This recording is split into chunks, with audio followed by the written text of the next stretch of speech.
In a village nestled between the rolling hills and the edge of the forest, there lived a giant named Thron.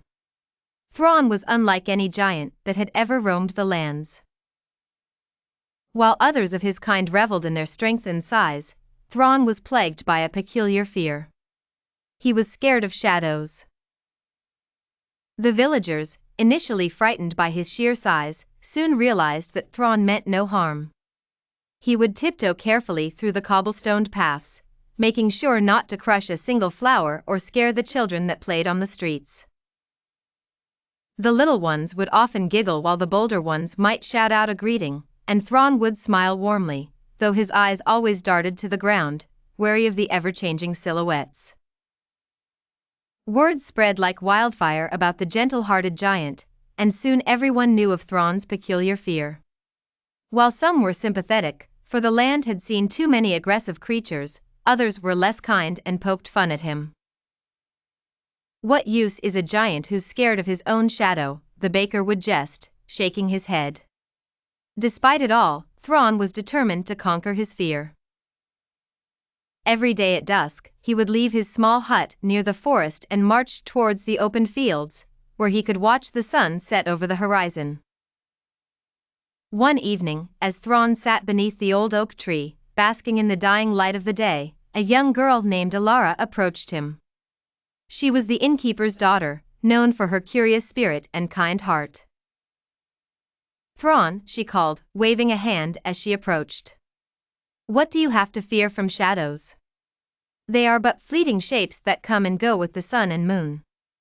They can't hurt you." Thron sighed deeply, the sound like a gust of wind rustling through the oak's leaves. "Ah, Elara," he said, "it's not their form that frightens me, but what they might hide. The shadows are unknown, and it's the unknown that scares me the most." Elara sat beside him, her small figure dwarfed by his stature.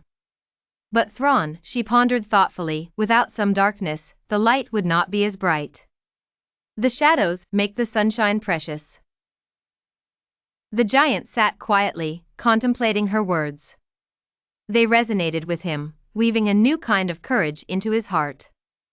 That night, as the shadows stretched long across the ground, Thron stood tall, refusing to shrink away. Days turned into weeks, and with each sunset, Thron faced his old fear with renewed resolve. The shadows no longer loomed as monsters in his mind, but became merely companions of the night. And so, the legend of Thron, the giant who conquered his fear of shadows, grew far and wide. The villagers came to admire him, not for his strength, but for his bravery in facing the darkest corners of his own heart. Thron became a symbol that strength was not just measured by one's might, but also by the courage to confront one's deepest fears.